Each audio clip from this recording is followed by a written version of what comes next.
Okay guys, I'm going to do a small bloom. I have it on a little Lazy Susan that's 10 inches in diameter. And I have my bottom of my canvas taped down so that it won't spin off. This is a 10 by 10 inch canvas. And I'm going to put my pillow paint, which is Color to Go. And I'm going to do about I'm wanting to figure how much paint to use. I already see a little booger in here. I think it's a lint. Try to be observant to your little debris that's in your paints, whether it's your pillow paint, your color, or your cell activator. I'm going to add just a little bit more, especially around the edges. It's always harder to get the edges because of the distance from the circle.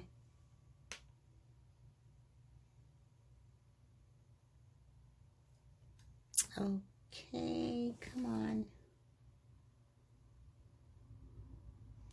And then I'm going to spread it out with my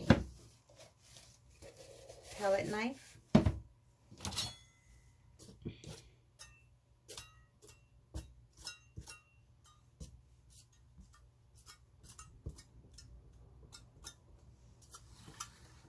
Just so that the pillow can be able to slide off a lot easier, because if there's not enough paint, it won't spin off properly. It'll pretty much all basically stay in the center. And I'm going to say that's good. Blow out some of these bubbles. I thought I saw some little clump in the middle there, so I'm going to have to be observant about that. And I'm going to check to see if maybe that was it. I don't think it is. It looks like it, sort of. But I'm still going to be kind of observant to it. So, okay, I'm going to start off with my color Midnight Blue that was custom. And I'm going to try to focus on not putting too much paint, because I seem to be putting a lot of paint. So I'm just doing a little scoop. These little scoops come with, I see a debris in there. I'm going to pause for a second to try to get it out. Got it, I think. Nope. Okay. Now red and blue will probably make purple. Okay. And back to the scoops. I got these from Amazon, ordering some Vivid Enamel through Color Art. And it came with little scoops. I think it was Vivid. And then here's my, I forgot to call the names out. I'll have a description of the colors that I'm using at the end of the video. I'm just doing a scoop.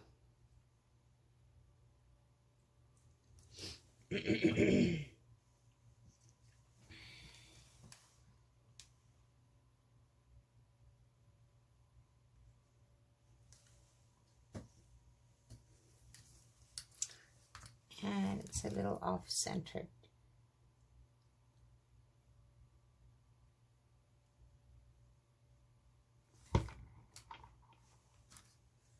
And most of these colors are primary elements. There is one Sargent, and I'm trying this pouring medium from Hobby Lobby, Master's Touch, and this one is Pearlized Green. I really like that color, and it's a pouring medium. It's already prepared, and I just added it to my homemade pouring medium,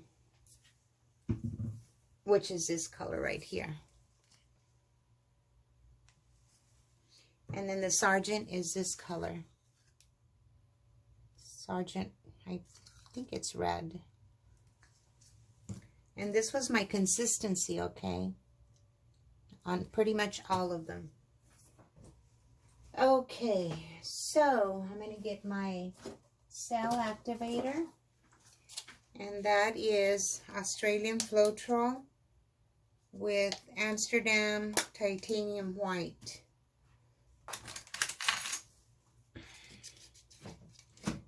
And I'm also going to do a scoop. Let's see. I think a scoop is good. And look how pretty the halo's already forming around the cell activator. And because I'm not trying to spin the whole paint into the whole canvas, I'm going to take these little dots out. I don't want them to go interfere. Little drippings. Okay, so let's blow. And I'm going to use my Baby Bliss. I got this from Amazon. It says Nano Titanium Bambino. And I'm going to put it on low.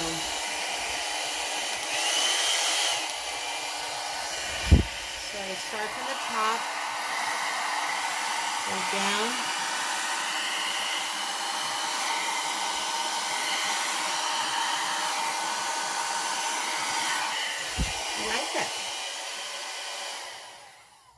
Okay, we're just going to wait for a second and let the cells kind of form and see what it's going to want to do. I could see that I might need some more pillow paints, so I'm going to go ahead and add some more.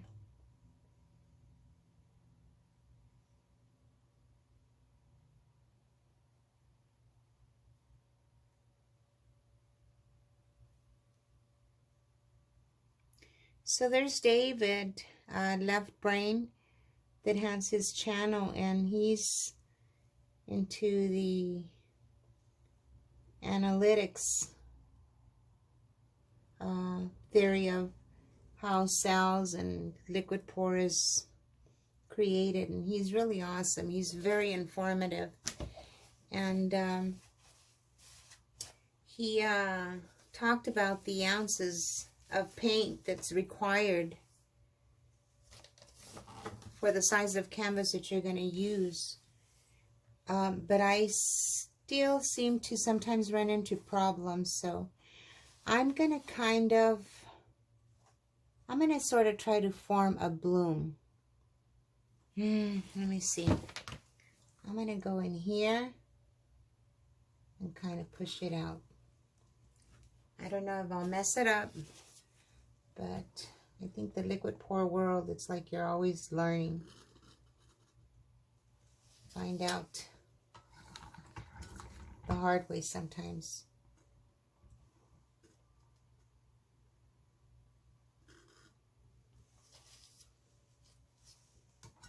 Well, I don't know about these. I think they're going to run off.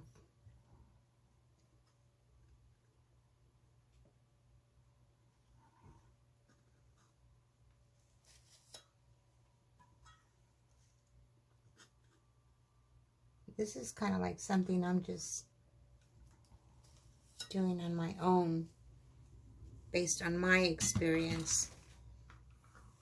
And I'm going to kind of inspect it to see if there's any little debris, because I've noticed on the past couple of canvases that I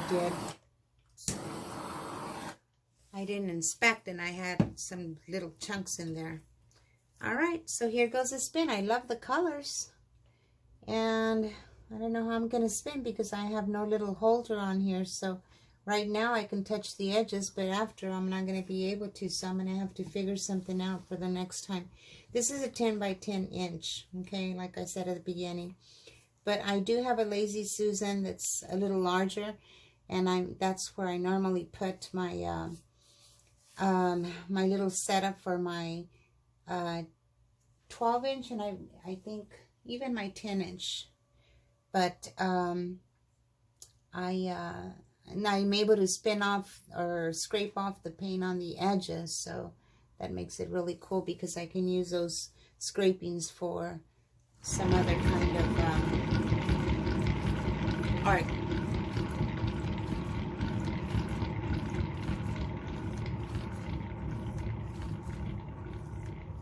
And I'm testing that turquoise one, remember.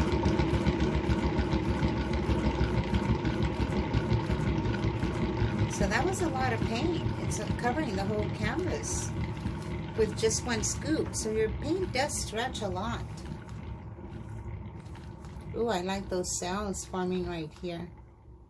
There. I really like the color combo. And I just added colors. Oh, those cells are pretty right here at the edge.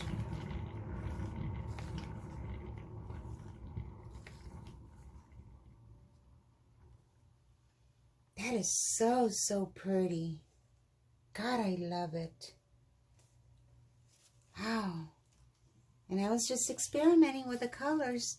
I'll get the camera and take a picture of the colors and put a description of what they are at the end of the video, okay? But look how pretty. Oh my goodness, I love it. Oh, I don't want to spin again, but oh, then I get scared because sometimes you leave too much paint. And yeah, it'll start to crack. And I didn't add any GAC 800. They do say that the GAC 800 is good for crazing and cracking to sort of prevent. But I don't know, we'll see. I'm gonna let it sit like that for a moment to see if it drips off the sides. And then I'll tilt it and see if any paint wants to run off. Or maybe I should run it off real quick over here to this edge. Don't want to lose those cells. They're so pretty, but goodness, look at this. Oh, and I love this sunflower color. It's a name, that's the name of it. It's Primary Elements and it's a pigment. But look at how pretty. All right, I'm going to go ahead and tilt it a little, see if it moves.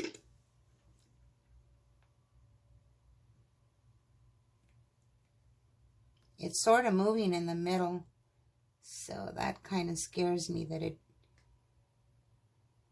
I don't want to ruin this beautiful picture.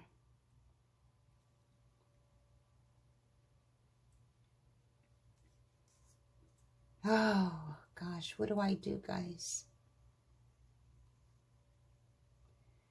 See, I kind of see a little clump right there, but oh, what do I do? Look at the cells, how pretty on the side. And of course the edges have to get full.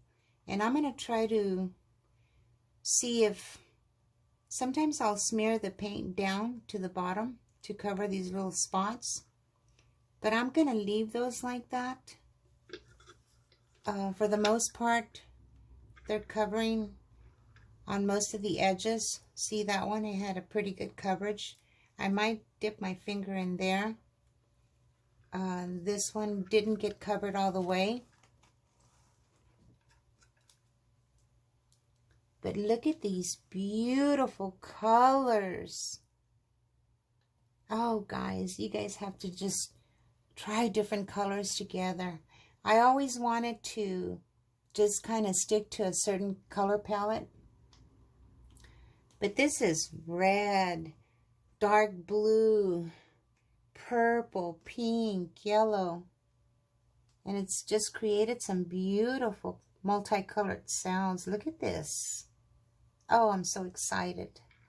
I can't wait to see this one dry. Okay, guys. Bye.